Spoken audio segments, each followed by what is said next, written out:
અમને સચિનભાઈનો ફોન આવ્યો કે તમારી દુકાનના તાળા તૂટ્યા છે. તો આવીને જોયું, થોડું અડધું શટર નીચેથી અંદર બે જણા ઘૂસી, કેટલાક એક અંદરથી ઘૂસી અને જોયું અંદર તો ગલ્લા બલ્લામાં બધા પૈસા 8 થી 10 રૂપિયા, 10 થી 20 થી 50 જેવા નોટા સિક્કાને પહોંચોને હતું એ બધું, ને ચોપડીઓ ચેકબુકો ને બધું નીચે બધું વેરી ખાયું સાહેબ. રાત્રે 2:30 વાગ્યાની આજુબાજુ હોમગાર્ડમાંથી ફોન આવ્યો હતો કે તમારી દુકાનના શટર ખુલ્લા છે. એટલે રાત્રે 2:30 વાગ્યાની આજુબાજુ અમે પહોંચ્યા હતા દુકાને જઈને જોયું તો તાળા શટર તૂટેલું હતું અને અંદરનું બધું માલ વિખેર હતો અને પરચુરણ ને એવું બધું લઈ ગયા છે અમારી દુકાનેમાંથી. અને પછી આગળ તપાસ કરતાં બીજી 4 દુકાનોના બી તાળા તૂટેલા જોવા મળ્યા હતા. એટલે રાતે 5 વાગ્યાની આજુબાજુ આપણે જવાહરનગરમાં અરજી આપીને આવ્યા છે. એટલે પીઆઈ દેસાઈ સાહેબને આપણે કહેવાનું કે વહેલી તકે આ ચોરોને પકડે અને જે કંઈ બી સજાની જોગવાઈ હોય એ ચોરોને કરે. રાતે સચિનભાઈનો ફોન અમારી ઉપર આવ્યો હતો કે આવી રીતે તાળા તૂટ્યા છે. તો અમે પહોંચ્યા તો બીજી પણ દુકાનોના તાળા તૂટ્યા હતા અને બધો માલ વેર વિખેર કર્યો છે અને એમાં મસાલાની બરણીઓને બધું ગયું છે. બીજું તો હજુ જોઈશું, એટલે ચેક કરીએ એટલે ખબર પડે. અમને સચિનભાઈનો ફોન આવ્યો કે તમારી દુકાનના તાળા તૂટ્યા છે.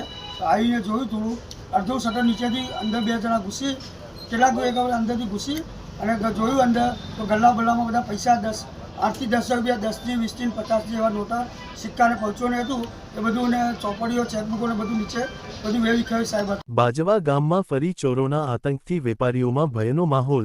એક જ રાત્રે 5 વાગ્યા દુકાનોમાં તોડફોડ અને ચોરી. વડોદરા જિલ્લાના બાજવા ગામમાંથી ચોંકાવનારી ઘટના સામે આવી છે, જ્યાં ફરી એકવાર ચોરોએ આતંક મચાવ્યો છે. ગામના વ્યસ્ત ગણાતા ગાંધી રોડ વિસ્તારમાં એક જ રાત્રે 5 દુકાનોના શટર તોડી ચોરી કરવામાં આવી છે. આ બનાવ બાદ વેપારીઓ અને સ્થાનિકોમાં ભયનો માહોલ ફેલાયો છે અને સુરક્ષા અંગે ગંભીર પ્રશ્નો ઊભા થયા છે.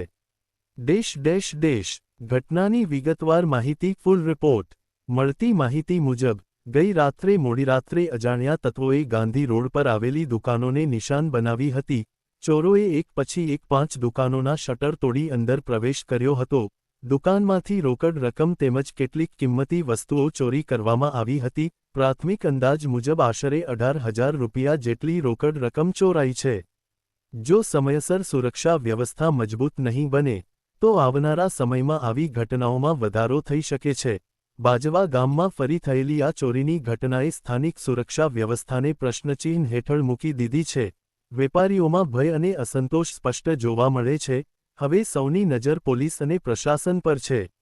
શું તેઓ ઝડપથી ચોરોને પકડી શકશે? શું ભવિષ્યમાં આવી ઘટનાઓ અટકાવી શકાશે? આ પ્રશ્નોના જવાબ આવનારો સમય જ આપશે. જોકે કેટલાક વેપારીઓનું કહેવું છે કે નુકસાનનો આંકડો વધુ પણ હોઈ શકે છે, કારણ કે કેટલીક વસ્તુઓની હજી ગણતરી ચાલી રહી છે. ચોરીની પદ્ધતિ પરથી સ્પષ્ટ થાય છે કે ચોરોએ અગાઉથી રિકોનસન્સ કરી હતી. દુકાનો એક જ લાઇનમાં હોવાને કારણે ચોરોને સરળતા મળી હતી. ચોરી કેવી રીતે થઈ? Modus operandi. ચોરોએ રાત્રિના સમયનો લાભ લીધો, જ્યારે રોડ પર કોઈ અવરજવર નહોતી. એક પછી એક દુકાનોના શટર તોડી અંદર પ્રવેશ કર્યો. ઝડપથી રોકડ અને હળવા સામાન પર હાથ ફેરવી લીધો. અંદાજે પહેલી 2 કલાકમાં આખી ઘટના પૂર્ણ કરી અને ફરાર થઈ ગયા. આ ઘટના દર્શાવે છે કે ચોરો ખૂબ જ વ્યવસ્થિત અને અનુભવ ધરાવતા હોઈ શકે છે. વેપારીઓમાં ભય અને અસુરક્ષા. આ બનાવ બાદ સ્થાનિક વેપારીઓમાં ભારે ભયનો માહોલ છે. ઘણા વેપારીઓએ પોતાની સુરક્ષા અંગે ચિંતા વ્યક્ત કરી છે. એક દુકાનદારે જણાવ્યું, થી વધુ, આ પહેલા પણ અહીં ચોરી થઈ ચૂકી છે. અમે પોલીસને ઘણી વખત કહ્યું છે કે પેટ્રોલિંગ વધારવું જોઈએ, પણ હજી સુધી કંઈ ખાસ બદલાવ આવ્યો નથી. બીજા વેપારીએ કહ્યું, થી વધુ, રાત્રે દુકાન બંધ કરીને જતાં હવે ડર લાગે છે. આવતીકાલે શું થશે તે ખબર નથી. અવતરણ ચિહ્ન. વારંવાર બની રહેલી ચોરીની ઘટનાઓ.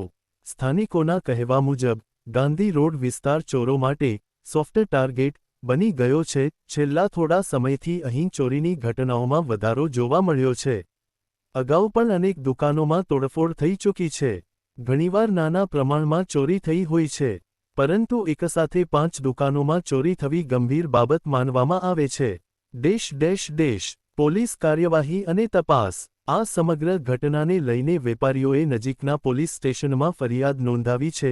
પોલીસ તાત્કાલિક ઘટના સ્થળે પહોંચી તપાસ શરૂ કરી છે. પોલીસ દ્વારા લેવામાં આવેલા પગલાં. આસપાસના સીસીટીવી ફૂટેજ એકત્રિત કરાયા. શંકાસ્પદ લોકોની પૂછપરછ શરૂ, પેટ્રોલિંગ વધારવાની જાહેરાત, ચોરોને ઝડપવા માટે વિશેષ ટીમની રચના, પોલીસ અધિકારીએ જણાવ્યું. થી વધુ, આ કેસને ગંભીરતાથી લેવામાં આવ્યો છે, જલ્દી જ આરોપીઓને પકડી લેવામાં આવશે. દેશ સુરક્ષા વ્યવસ્થામાં ખામી. આ ઘટના બાદ લોકોમાં એક મોટો સવાલ ઊભો થયો છે કે શું વિસ્તારમાં પૂરતું પોલીસ પેટ્રોલિંગ છે? શું સીસીટીવી કેમેરા કાર્યરત છે? શું રાત્રે સુરક્ષા માટે કોઈ ખાસ વ્યવસ્થા છે? સ્થાનિકોના કહેવા મુજબ ઘણી દુકાનોમાં સીસીટીવી તો છે, પરંતુ બધા કેમેરા કાર્યરત નથી અથવા યોગ્ય રીતે મોનિટરિંગ થતું નથી. દેશ સ્થાનિકોની માંગ અને સૂચનો. વેપારીઓ અને રહેવાસીઓએ પ્રશાસન પાસે કેટલીક મહત્વપૂર્ણ માંગો કરી છે. ગાંધી રોડ પર સતત પોલીસ પેટ્રોલિંગ, દરેક દુકાનમાં ફરજિયાત સીસીટીવી, રાત્રે પોલીસની હાજરી વધારવી, શંકાસ્પદ ગતિવિધિઓ પર નજર, ઝડપી કાર્યવાહી અને આરોપીઓને કડક સજા. આ ઘટના માત્ર વેપારીઓ માટે નહીં પરંતુ સમગ્ર સમાજ માટે ચેતવણી સમાન છે.